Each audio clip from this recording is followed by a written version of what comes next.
Friends, આજે હું ફરીથી હેલ્ધી ફ્યુઝન અને પ્રોટીનથી ભરપૂર રેસીપી લઈને આવી છું. ઢોસા તો આપણે બધા ઘરે બનાવતા જ હોઈએ છીએ, પણ આજે આપણે મગની દાળના ઢોસા બનાવશું અને તે પણ મેક્સિકન સ્ટાઇલમાં. તો ચલો ફ્રેન્ડ્સ, મારા કિચનમાં આપણે રેસીપી બનાવવાનું સ્ટાર્ટ કરીએ હવે.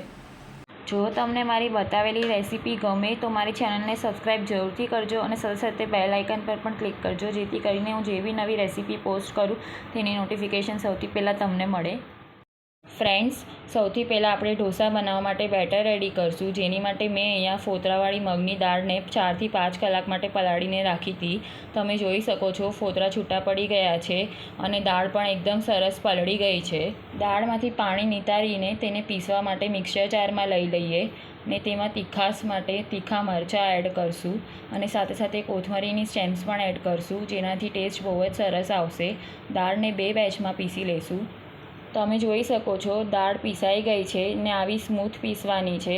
હવે આપણે દાળને એક બોલમાં લઈ લઈશું ને આવી જ રીતે બીજો બેચ રેડી કરીને તેને પણ બોલમાં એડ કરી દઈશું. હવે મિક્સર જારમાં થોડુંક પાણી એડ કરીને મિક્સર જારને ક્લીન કરીને બોલમાં તે એડ કરી દઈશું. હવે ઢોસા ક્રિસ્પી બને તેની માટે આપણે થોડોક રવો એડ કરીશું.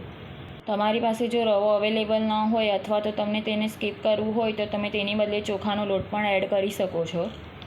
તમે જોઈ શકો છો બેટરની કન્સિસ્ટન્સી થોડીક થીક લાગે છે, માટે થોડુંક પાણી એડ કરશું ને મિક્સ કરી લઈશું. ત્યારબાદ સ્વાદ પ્રમાણે મીઠું એડ કરશું ને મિક્સ કરી લઈશું. અત્યારે બેટરની કન્સિસ્ટન્સી આવી થીક રાખી છે. જ્યારે ઢોસા ઉતારશું ત્યારે જરૂર પડશે તો થોડુંક પાણી ફરીથી એડ કરશું. હવે બેટરને કવર કરીને 15 થી 20 મિનિટ માટે રેસ્ટ પર મૂકી દઈશું. 20 મિનિટ થઈ ગઈ છે. હવે તમે જોઈ શકો છો બેટરની કન્સિસ્ટન્સી થોડીક થીક લાગે છે. ઢોસા બનાવવા માટે હજી થોડીક પતલી કન્સિસ્ટન્સી જોશે, માટે હજી થોડું પાણી એડ કરશું. મિક્સ કરી લઈશું. હવે તમે જોઈ શકો છો બેટરની કન્સિસ્ટન્સી આવી રાખવાની છે. તો હવે આપણે ઢોસા ઉતારવાનું સ્ટાર્ટ કરીએ.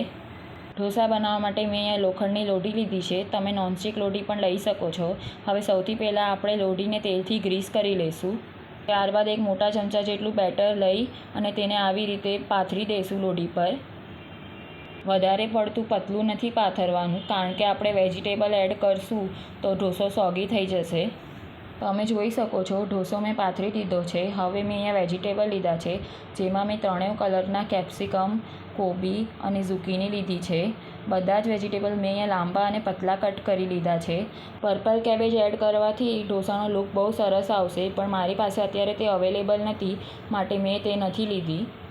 હવે બધા જ વેજીટેબલ ઢોસા પર મૂકી દઈશું અને સ્વાદ પ્રમાણે મીઠું અને મેક્સિકન મસાલો એડ કરશું.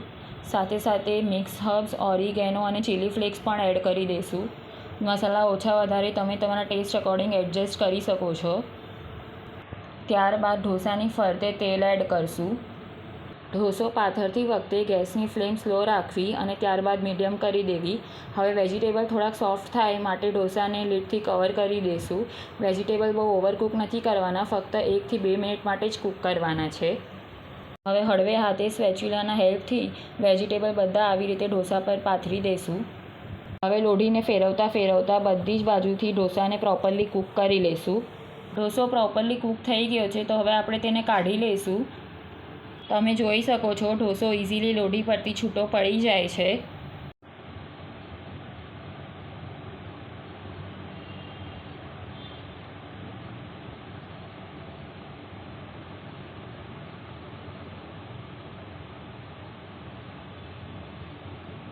ઢોસા આપણો રેડી છે, તો હવે તેને આપણે એક પ્લેટમાં લઈ લઈશું. તમે જોઈ શકો છો આપણો ઢોસો એકદમ જ ક્રિસ્પી બન્યો છે. એક ઢોસાને કૂક થતાં ટોટલ 3 થી 4 મિનિટ જેટલો સમય લાગે છે. હવે આપણે લોઢીને ક્લીન કરી લઈશું ને આ જ સેમ પ્રોસેસ રિપીટ કરીને બીજો ઢોસો પણ રેડી કરી લઈશું. ફ્રેન્ડ્સ, હું બીજો ઢોસો પાથરું છું ત્યાં સુધી તમે મને જણાવો કે તમને રેસીપી કેવી લાગી અને તમે મારી રેસીપી કઈ સિટીમાંથી જોઈ રહ્યા છો તે પણ મને જણાવો, જેથી કરીને હું મારા વ્યૂઅર્સને થેન્ક યુ કહી શકું. ને જો તમને મારી મહેનત અને મારી રેસીપી થોડીક પણ ગમી હોય તો ચેનલને લાઇક, શેર અને સબસ્ક્રાઈબ જરૂરથી કરજો અને ચોક્કસથી મારી રેસીપી ટ્રાય કરજો. ફ્રેન્ડ્સ, તમને જો પીળી મગની દાળના ઢોસા બનાવવા હોય તો તમે તે પણ બનાવી શકો, પણ આ ફોતરાવાળી મગની દાળના ઢોસા વધારે ક્રિસ્પી બને છે. ફ્રેન્ડ્સ, આ મેક્સિકન સ્ટાઇલના મગની દાળના ઢોસા નાનાથી લઈને મોટા સુધી બધાને ભાવશે. ખરેખર બહુ જ ડેલિશિયસ ને યમ્મી બને છે. હવે તમે જોઈ શકો છો બીજો ઢોસો પણ બનીને રેડી છે. તે પણ ઇઝીલી લોઢીથી છૂટો પડી જાય છે. તો હવે આપણે તેને પણ પ્લેટમાં લઈ લઈશું. હવે આપણે જે બેટર રેડી કર્યું હતું તેમાંથી હજી બીજા 7થી 8 ઢોસા બનીને રેડી થશે. હવે આપણે ઢોસાને સર્વ કરી લઈએ.